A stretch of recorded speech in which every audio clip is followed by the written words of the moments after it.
Sorry for the random cut, just had a bit of a cough there. I stand up from my desk and sit in the one next to her own. I don't mean to bother you or anything. Relax, you didn't even do anything. But I could tell you wanted to be alone with your thoughts. Alone with my thoughts? How were you even able to tell that I was thinking like that? Well, it's something that I do a lot. So it wasn't hard for me to spot based on your posture and expression. Not that I was staring or anything. I don't do anything creepy like that. In any case, I guess you were right. I'm sorry if I caused you any concern. Don't apologize.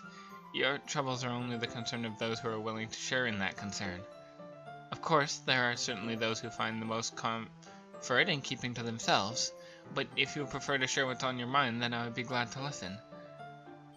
That's really not a big deal. I was just feeling a bit uneasy about Sayori. Sayori? Yeah, she seemed a little off today, but when I asked her about it, she didn't want to admit it to me. So I can't help but wonder if something happened to her. Oh, that's quite romantic. Huh? Sorry, I didn't mean to say something stupid. It's not that, I just didn't want you to misunderstand. Sayori and I have just been friends for a long time, that's all. I see. Then perhaps it is unusual for her to be dismissive to you about her feelings. Or maybe I'm just reading too much into it. Atom, the world is full of meaning, often hidden behind deep beneath plain sight, and there are many untold mysteries behind every person, no matter how well you think you may know them.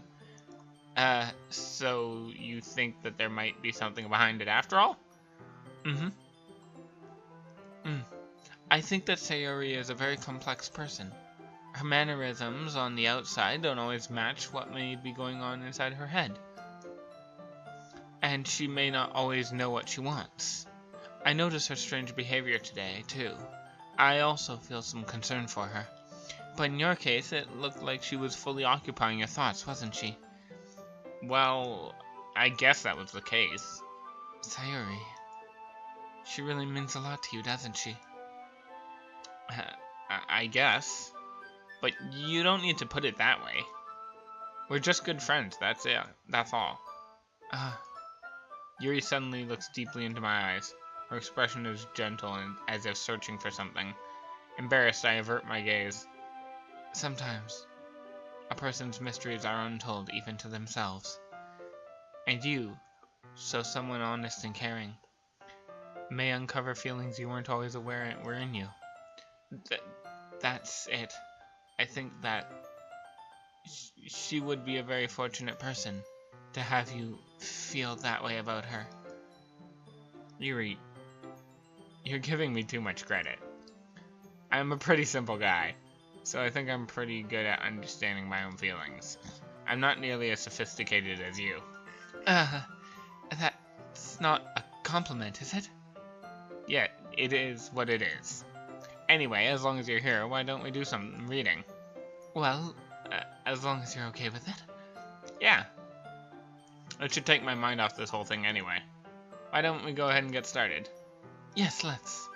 Actually, I have a request. Do you mind if I make some tea first? Not at all. Thanks very much. If there's one thing I can make my reading time here any better, it's a nice cup of tea. Not to mention for yourself as well. Yuri stands up and makes her way to the closet. I follow and watch as she retrieves a small water pitcher from the shelf, the kind with a filter inside. Can you hold this for a second? Sure. Yuri hands me the water pitcher and also fetches an electric kettle. I totally skipped there. I'm going to plug this in the teacher's desk and we'll get some water. She walks past me and sets the kettle down on the teacher's desk. I simply watch her movements. To my surprise, the way she moves really contrasts her speaking mannerisms, especially because of her long legs. Yuri appears elegant and methodical. Okay, may I have the water pitcher? Thanks. I'll be right back. I might as well walk with you. Yeah, why not? Shall we go then? Yeah. Where are you two off to? We're just... Oh, that's me talking. Yuri was going to make some tea, so I suddenly realized how weird it sounds to explain this to Monica. We're just filling the water pitcher. Ah, okay. Sorry, I was just a bit curious. That's kind of a one-person job, isn't it? Monica, please mind your own business for once. Or do you want me to tell you there's something wrong with helping involve... What? Or do you want to tell me there's something wrong with helping involve Atom in club activities? I suppose there's nothing wrong with that. Then let's go, Atom. Yuri quickly exits the room and I follow. She's got a tough side after all. Once in the hallway, she suddenly puts her forehead against the wall. I spoke without thinking. Maybe I spoke too soon there too. And I also forgot to mute my phone. How could I say something like that? Yuri, something about the way she said that made me feel so irritated. What's wrong with me? No, Yuri, I think you did the right thing. I wasn't expecting it, but it's also not right for Monica to judge people like that. Atom, how come even when I do something bad, you're being nice to me? Because nothing that you do is bad as long as you make it seem in your head. Oh, nothing that you do is as bad as you make it seem in your head. I almost just gave a horrible quote there. Nothing is bad as long as it seems in your head. Oh my god. No. Nobody's perfect.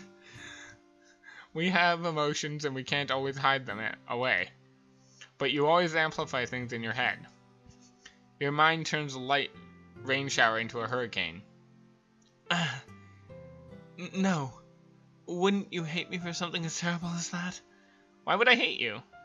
I can't hate someone for having emotions. What kind of friend would do that? Friend, you say? Yuri lifts her head. Atom, I really like being friends with you. Thanks, Yuri. I like being friends with you too. I feel kind of awkward saying something like that, but I'm doing my best to help Yuri feel better. Anyway. Yeah. Shall we go? Yeah. Yuri and I walk to the nearest water fountain. Once we fill up the water pitcher, we return to the classroom. Atom, do you like oolong tea? Yeah. Anything is fine. Very well. Yuri sets the temperature on the kettle to 200 degrees. Okay. My mind primarily works in Celsius, so initially I was like, holy crap, that's hot. But then I realized that's probably Fahrenheit. For those who might not know, if you only just found me by looking up Doki Doki videos, I'm Canadian, so yeah, my mind works in Fahrenheit and mostly metric. So I heard 200 degrees and my mind works in Celsius. So yeah, that was like 200 degrees for a tea kettle. That's insane. Anyway. Now it's time to get the teapot. Do you really think... Oh, you really think this properly, don't you? You really do this properly, don't you? Of course. I wouldn't do any less when I'm making tea for others. Even if I'm not an expert on tea or anything. In that case, you'll only be even more impressed. Perhaps I will. Yuri fetches the teapot and begins measuring the tea leaves.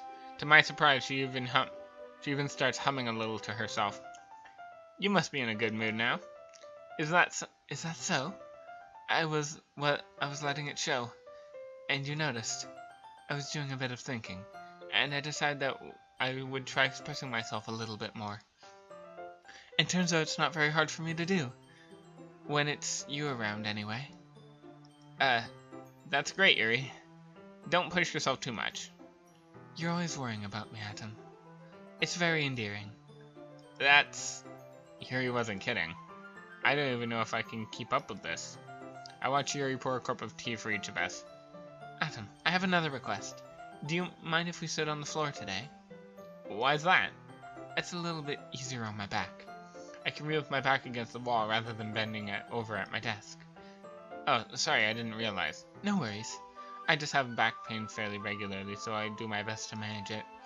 Is that so? I wonder why that is. It's most likely because my your posture, right? Always hunched over like that while reading. Yes. Yes, in canon me. I'm sure that's the reason. That's the reason. Yeah, it's not... Yeah, it's her posture, I'm sure. Yes. I have terrible reading posture. So that's why we should sit on the floor. Fair enough. I'll go ahead and get the book. I retrieve the book from my bag. I have some chocolate I have some chocolate as well. It's a bag of small chocolate candies I kept hidden from Sayuri's candy radar. I take it since it'll go well with the tea. Yuri and I sit against the wall, teacups at our sides. As if in sync, we assume the same reading position as last time, each holding one half of the book. Except this time, our bodies are even closer to each other. I can't see too well. Yuri slides over until our shoulders are touching. How am I supposed to focus on reading like this? Yuri was always kind of cute, but when she's being less apprehensive, it's almost more than I can handle. Your teacup. Yuri hands me my teacup. Holding it with my hand that's not holding the book, I end up in a position that makes it even harder to focus. Because now I need to worry about making sure I don't accidentally touch her chin. God damn it. Meanwhile, Yuri hasn't noticed a single thing. She wears her intense reading expression, and I can only presume the world around her has faded away. I use all of my willpower to focus on reading. After a few minutes, I manage to relax a little. I put my teacup between my legs and fumble with the chocolate wrapper. Sorry. I briefly let go of the book to finish opening the wrapper. You can have as much as you want. That's okay, I won't take any. Are you sure? Well, if I touch it, I might get smudges on the pages. You're right. I didn't even think about that. My bad. No need to apologize. I'll hold the book, okay? Are you sure? Of course. Yuri opens the book with both hands. She holds it so that I have an even harder time reading from it. But as a result, her left arm is practically resting on top of my leg. Well, in that case, Yuri is already totally focused on reading again. I take a chocolate candy and pop it into my mouth. Then I take another chocolate and hold it up to Yuri. She doesn't even look away from the book. She simply parts her lips as if the situation was completely natural. But that means I can't stop here. I apprehensively put the chocolate in her mouth. Just like that, Yuri closes her lips over it. Yuri's expression suddenly breaks. Oh my god, that looks great. Did I just... Yuri looks at me as if she needs to confirm what just happened. Atom... Sorry. I guess I shouldn't have done that. Well, you were just helping. That's something that friends do, right? I mean, not really in this kind of context, but yeah, that's all it was. Yeah, then you don't need to stop or anything. I see. The situation has gotten really tense, and Yuri tries to return to the book, but I can tell just by her expression that she can't focus now. My heart is pounding. I nervously take another chocolate between my fingers, but this time Yuri's eyes meet mine. How did it even come to this? Yuri doesn't avert her gaze. I notice her chest rising and falling to the rhythm of her breaths. I raise my arm. Like before, Yuri parts her lips. But it's different this time. I take the chocolate and place it in her mouth. I feel her hot breath on my fingers. God damn it, Monica! Okay, everyone. Yuri jolts back. It's time to share poems. Atom, you can help Yuri put away the tea stuff, right? Yeah, of course. Okay, thanks. The spell is abruptly... Abruptly might be an understatement. Buzzkill. I'll take care of the cups. Yeah. Yuri picks up the teacups from the floor. I pick up the bag of chocolates. In the end, we hastily clean up without so much as a word between us. I get the feeling this is something neither of us will have the courage to bring up. Who should I share my poem with first? Hmm.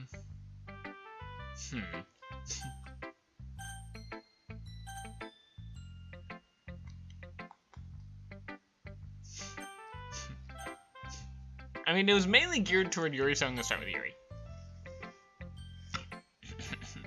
Just try to break the ice. Atom, your writing has only improved in these last few days. Every poem you've shown me has been nothing short of spectacular. I can really feel the emotions. I'm a little envious, even. I don't think it ever came to me this naturally. That's the wrong way to put it. This never did come naturally to me, but I've been able to improve so much thanks to you. You've really been the example I was chasing after. Is that so? Yuri gently smiles to herself. This feeling, I'm so glad I got the chance to share my writing. I never thought it would feel like this. I remembered you mentioning that yesterday. I can't believe that you're so good at something and you never even shared it with anyone. It's kind of a shame. Maybe, but it's nothing like it's not like I really had a choice. What do you mean? Well, Yuri smiles sadly. Atom, during lunchtime, I eat by myself. Did you know that? It's a great time to find a quiet spot and do some reading. In fact, I always have some books with me. You could say I really enjoy reading. Well, that's one way to put it anyway. But books are so full of amazing and inspiring people. People you want to fall in love with. Or people you just know would make really good friends. Cheerful people who always put a smile on your face. Or deep thinkers and problem solvers who discover the mysteries of life. So when you look at it that way, I'm surrounded by friends every day.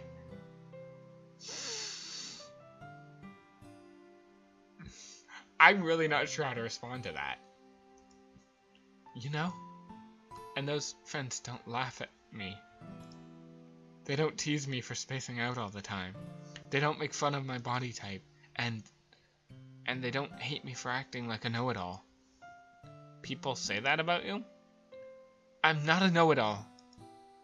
It's the opposite. I don't know anything. I don't know how to talk to people. I don't know how to make people see me as normal. I don't even know how to make myself happy.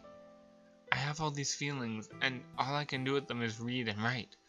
But it wasn't until now that I started sharing it with you. That I really understood what was missing all this time. But I haven't really done anything. No, that's wrong.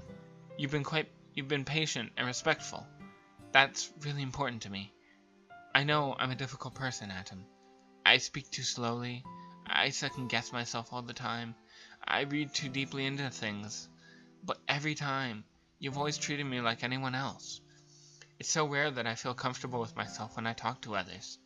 But that's why every time I talk to you, I just feel really happy. I see. Well, I treat you the way you deserve to be treated, Yuri. And if other people don't see it that way, then screw them. I mean, I joined this club hoping I would make friends. And I would say I've made at least one success. Wouldn't you? If you put it that way, yeah. We really are friends now, aren't we? Yuri puts her head in her hands. This time she's smiling as she does it. Do you want to show me your poem? Yeah, I do. Let me get it for you. Beach. I have a hard time reading her writing. Moved millions of... A novel? A novel millions of years in the making. I can't figure out what the fuck that word is. I'm gonna go with novel. A novel millions of years in the making, where the womb of Earth chaotically meets the surface under a clear blue sky. Her writing is... it's not bad, it's just... I'm not used to it. Surface under a clear blue sky, an expanse of bliss. But breath gray, rolling clouds, and endless enigma, the easiest world to get lost in, is where everything can be found. One can only build a sand castle where the sand is wet, but when the sand is wet, But where the sand is wet, the tide comes. Will it gently lick you at the foundations? Will you give in? Or will a sudden wave send you crashing down like the blink of an eye? Either way, the outcome is the same. Yet we still build the sandcastle. I stand where the foam wraps around my ankles, where my toes squish into the sand. The salty air is therapeutic. The breeze is gentle yet powerful. I stick my toes into the ultimate boundary line, tempted by the foamy tendrils. Turn back, and I abandon my piece to the erode of the shore. Well, okay. Drift forward, and I... Okay, well, that was embarrassing. I'm aware that the beach is kind of an insane thing to write a poem about. Oh.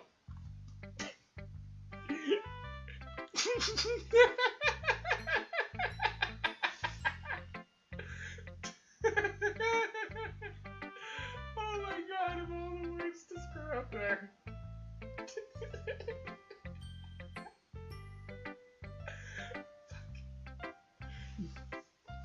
I'm aware that the beach is kind of an inane thing to write about, but I did my best to make a metaphorical approach to it.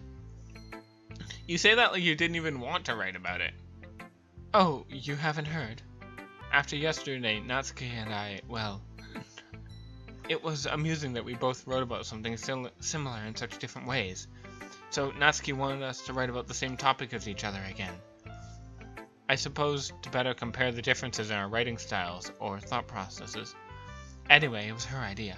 Knowing her, it's no surprise she'd go with something like that. She probably just wants to show off. It's not like I have a particular interest in her writing style. I just went with her request. But, well, I suppose it's not as bad to write about something simple on occasion. It can be refreshing, you know? It's good for me to calm my thoughts once in a while. Yeah, I think I agree. Thanks for sharing. Well, in that case, let's check out Natsuki next. Meh. I guess you really haven't learned anything after all. Honestly, I don't know why I get my hopes up in the first place. What? You didn't think this one was... Oh, what? I didn't think this one was that bad. What did I do wrong? Poems don't need to be all deep-sounding to express something. It's going to sound like you're just forcing yourself unless you really don't suck at it. Honestly, don't bother trying to write poems like this until you're on Yuri's level. Natsuki stopped short all of a sudden. Don't tell me. Huh? You're not just trying to impress Yuri, are you? What are you talking about? And keep your voice down. You know Yuri would love this kind of... this angsty... Just because she's a talented writer doesn't mean... Looks like I'm in trouble. I somehow struck a nerve, although what I did was beyond me. I am so done with you! Natsuki shoves the poem I handed her back over to me. Take your stupid poem. If you wrote it for someone else, don't show it to me. Ouch. That's what I get for letting a younger girl step into my business. Unless I was a mind reader, I'd be destined in a world of pain from the start. At least Natsuki wasn't really the girl I was trying to impress in the first place. I don't even get to read her poem? God damn it. Wow. She was not happy about that. Alright, let's see what Sayuri has. Huh? It's nice, I guess. Come on, I can already tell you don't like it. Well, you don't need to worry about what I think. After all, you wrote this for someone else, didn't you? Probably Yuri. I didn't write this for anyone specifically. Lies. Maybe. That's not really what I meant, though. But it's okay. You're making new friends, just like I was hoping. That makes me really happy. And you're happy too, right? In this club? Well, of course I am. Good. That's all that matters to me. Thank you, Adam. Sayuri, is there something wrong? Huh? No, nothing. I'm just a little tired today. Alright. Well, just tell me if you need anything. I will. Don't worry about me, okay? You can go play with everyone else now. If you insist. Yay! I'm going home a little bit early today. Sayuri, tell Monica I wasn't feeling well, okay? I'll see you tomorrow. Before I can say anything else, Sayuri cheerfully walks out of the classroom, humming to herself. And that is the female language for "you are screwed." Hi, Atom. Have you thought about what you want to submit to perform at the festival? Well, being in this club is one thing, but performing in front of a bunch of people, I have to give it some more thought. Okay, no pressure. But whatever you do, I'm sure it'll turn out great. It would make me happy to see. Anyway, let's take a look at today's poem. Sure. I let Monica take the poem I'm holding in my hands. This one's good. It feels like you're not only getting more comfortable with your style, but the imagery is better than the last one I read. Just wondering, but have you found inspiration in Yuri's writing style? I guess so. I can't deny she's talented. Yeah, totally. I think her poems are the most romantic. That's the best way to describe it. She's like a totally different person when she picks up a pen. I noticed that too. Or when she's talking about literature, it's like the light turns on inside her. Sadly, it's hard for me to get much personal conversation out of her. Trust me, I've tried. Who knows what's going on in that head of hers? I hope you don't mean that in a bad way. Of course not. I just meant that I wish she didn't keep so much to herself. But still, defending her like that, you must be pretty into her. You completely misunderstood. Calm down, I'm just kidding. Besides, I'm pretty sure she already has a boyfriend. Wait, really? Yeah, a fictional one anyway. I should have saw that coming. Yeah, after all that talk about characters in her books and being surrounded by friends, no surprise she would have a husbando. Monica kind of whispers that last part to me. It's just a hunch, but... Well, there's not really anything wrong with that. Oh, well, I know. I was just saying. Anyway, I'll share my poem with you, alright? Alright. The Lady Who Knows Everything. An old tale tells of a lady who wanders Earth, the lady who knows everything. A beautiful lady who has found every answer, all meaning, all purpose, and all that was ever sought. And here I am, a feather. Oh, I genuinely thought that was the end for a sec. I kind of wish that was the end to be like, what? Here I am, a feather, lost adrift in the sky, victim to the current of the winds. Day after day I search with little hope, knowing legends don't exist. But when all has failed... I knocked my glasses off. When all has failed me, when all others have turned away, the legend is all that remains. The last dim star glimmering in the twilight sky. Until one day, the wind ceases to blow. I fall, and I fall, and fall, and fall even more.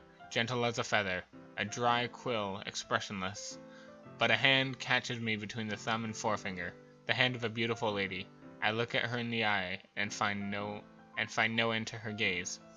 The lady who knows everything knows what I am thinking. Before I can speak, she responds in a hollow voice. I have found every answer, all of which amount to nothing. There is no meaning, there is no purpose, and we seek only the impossible. I am not your legend does not exist. And with a breath, she blows me back afloat, and I pick up a gust of wind.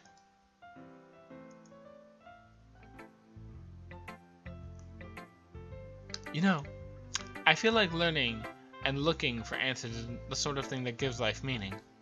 Not to get too philosophical or anything, too late, but it was kind of on my mind, so that's what I wrote about. I see. I never really put much thought into it.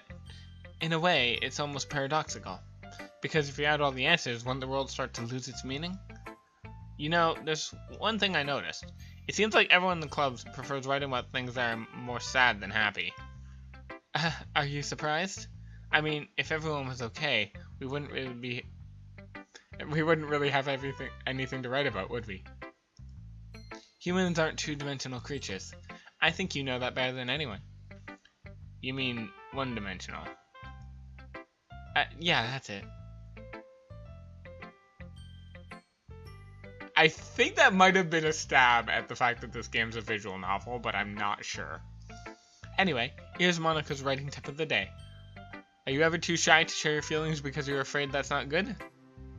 It can be really disheartening to get a lukewarm response to something you put so much into, but if you find others who enjoy writing, then sharing becomes a lot easier.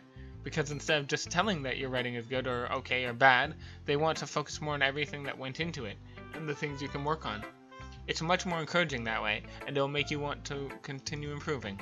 It's almost like having your own little literature club, don't you think? That's my advice for today. Thanks for listening. And that's my episode for today. Thanks for watching.